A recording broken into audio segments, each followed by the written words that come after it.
Good morning. I'm Pastor Davidson, the shepherd here at St. John Lutheran Church. And as we say every day, if you're looking for a church home, welcome home. We're excited to have you with us for our online devotional. Today's devotional, it comes from 1 Samuel chapter 17. It's a familiar story of David and Goliath. Hear the word of the Lord. Then he took his staff in his hand, and he chose 5 smooth stones from the brook, and he put them in the shepherd's pouch. And his sling in his hand, he approached the Philistine. And the Philistine moved forward and came near to David, with his shield bearer in front of him. And when the Philistine looked and saw David, he had disdain for him, for he was but a youth, ruddy and handsome in appearance. And the Philistine said to David, "Am I a dog that you would come to me with sticks?" And the Philistine cursed David by his own gods.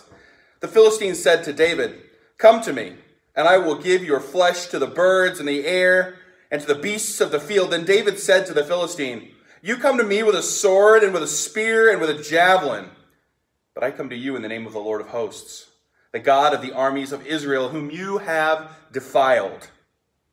This day the Lord will deliver you into my hand, and I will strike you down and cut off your head, and I will give you the dead bodies of the host of the Philistines this day to the birds of the air and the wild beasts of the earth, that all the earth may know that there is a God in Israel, and that all this assembly may know that the Lord saves, not with a sword and spear, for the battle is the Lord's, and will give you into our hand." When the Philistine arose and came and drew near to David, David ran quickly towards the battle line to meet the Philistine. And David put in his hand, in his bag, he took out a stone and slung it, and struck the Philistine on his forehead. And the stone sank into his forehead, and he fell on his face to the ground. You know, this is a great text. I love it because I think of David as this youth, this young kid. He hears the call to battle from Saul, and he comes running out, this youth full of fervor, just ready to go. And he's ready to fight. And he comes to Saul and he says, "Listen, I hear what's going on, that there's this great Philistine, this Goliath, and I want to fight. I want to fight on behalf of the Lord of Israel." And Saul looks at him just like the Philistine and laughs. Isn't it? Go back to your shepherds, shepherd boy. How fast did Saul forget who David was?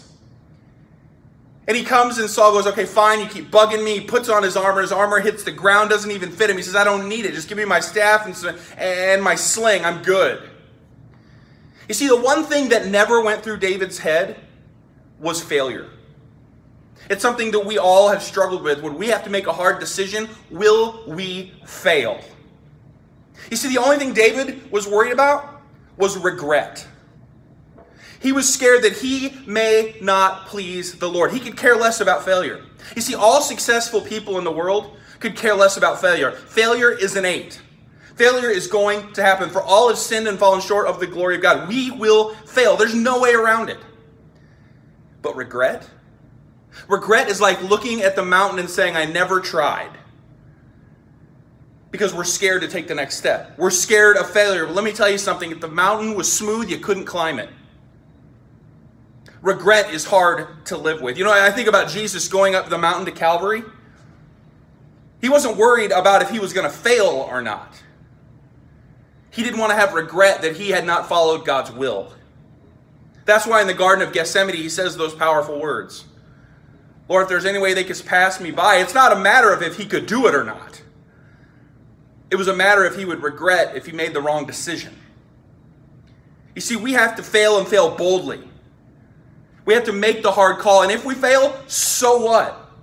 We've learned. And if there's anything in this Holy Week that we learn, is that God is not a failure. God has no regrets. God put it all on the table for us. As Jesus went to the cross, failure was not in his mind. Because God works everything for good for those who love him and are called according to his purpose. Whatever you're scared of failing of today, don't worry about it. Instead, focus on what would you regret if you didn't follow Jesus. As he says, "Pick up my cross and follow me." We are called to not regret not doing that. We are called to follow Jesus. And are we going to stumble? Absolutely. But we're surrounded, like Jesus, with someone that will help us carry the cross.